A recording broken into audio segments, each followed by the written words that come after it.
This could be one of the biggest finds for Christianity since the Dead Sea Scrolls. All right, let's see it.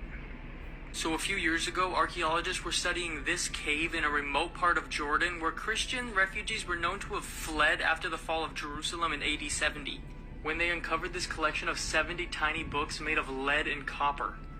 So this is false. These codices were absolutely not discovered by archaeologists. They were brought to a man named David Elkington, who then published a press release in 2011 announcing the discovery of these codices. He was not there wherever they were discovered, and the story about where they came from and how they came into Elkington's hands has changed over the years.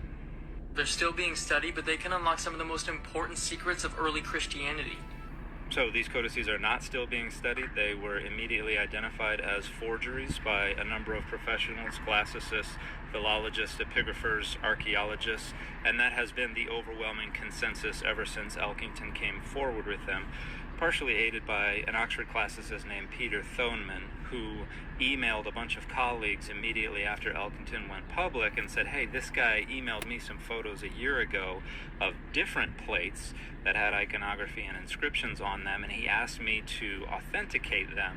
And one of the inscriptions was clearly done by somebody who did not know Greek because it was nonsensical, because they had confused the alpha and the lambda. And he was actually able to track down the origin of the inscription. Someone copied it off of a funerary inscription on display in a museum in Amman, Jordan, within the last few decades, but copied it incorrectly and then reproduced it on these plates. Now, that plate that Elkington had sent to Thoneman the year before was not included within the new cache of plates that Elkington released with this press release. So it's entirely a hoax. It is a forgery. Elkington is just trying to get power and money. Now on these tiny pages are words, symbols, and images pointing to the Messiah, the crucifixion, and his resurrection. So it doesn't say any such thing whatsoever anywhere on any of these codices, because all of the text is just gibberish. It's just collections of letters, and a lot of the scripts are inconsistent. For one, they only represent usually about a third to a half of all of the letters in the given scripts, so they're not using near enough letters to be a comprehensible language, but they're mixtures of Nabatean and Old Hebrew and Aramaic and Greek and some nonsensical characters, and their orientations are switched, and they are inconsistent, and it is very clearly a forgery. Now, Elkington has claimed that a scholar translated a part of one of these codices, and it says, I stand in perfection, or something like that. And I've actually spoken directly with the scholar who promoted that translation, and he has asked not to be identified because he never wants to be associated with these things ever again in his life. And he said that was just an attempt to try to find something coherent somewhere in these inscriptions, and that he does not believe that is what the text says. He was just trying to force some meaning onto it, and he does not stand by it. So this is entirely a hoax. Could this possibly be the first ever portrait of Jesus Christ? No, that's just old Helios iconography that has been hammered down so it's not recognizable. All of these codices are fake. Damn it, Dan, you beat me to it. It's all right, though. I saw that video, and then your video popped up right after. So you saved me the time that I would have to explain how this is a complete forgery and a hoax. Because Dan's information is correct, and even more so since he spoke to someone directly who had something to deal with it. So that part, kudos. What I would have added to my video if I hadn't saw Dan's is the fact that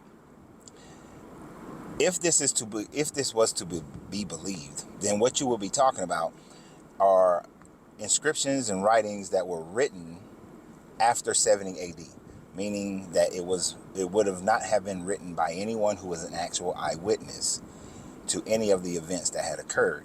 But as Dan so eloquently explained, the inscriptions are so messed up and so jacked up that it is a complete forgery.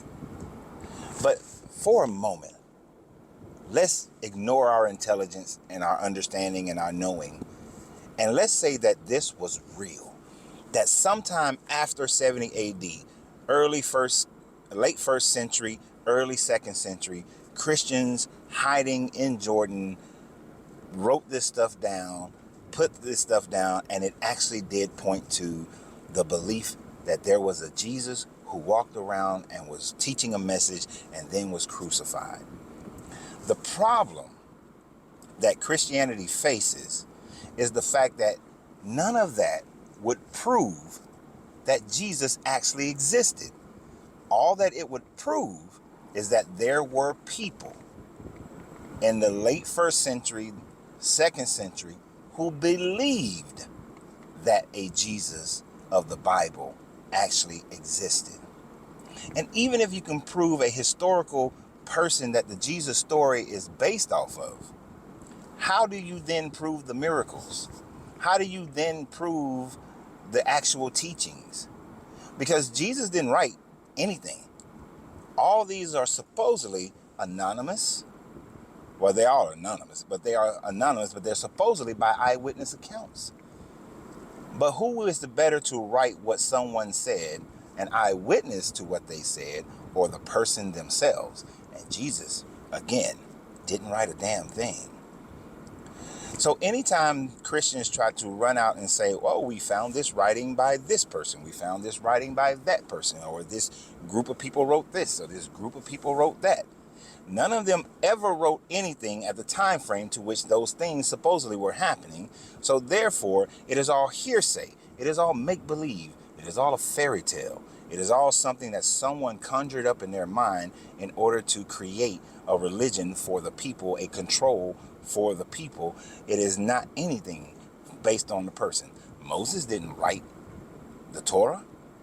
Hell, part of the Torah Moses is writing, and Moses is dead. But Moses didn't write the Torah. Everything that happened after the Torah, none of it was written during the time frame of the person who it was supposedly happening to. Isaiah didn't write shit when it was happening. Elijah didn't write anything when it was happening. Nobody wrote when anything was happening. And that should create skepticism in everyone who reads these books, because none of them are at the time frame of the events. And even if you have other people writing it, decades later, years later, centuries later, you're merely writing what people believed. I can believe in Klavmadrov. I could believe in the spaghetti monster on Saturn. I can believe in Zeus. I can believe in Shango. I can believe in any deity that anybody has ever created or make up my own. And yet, that does not prove that that deity actually exists. So y'all have a great day.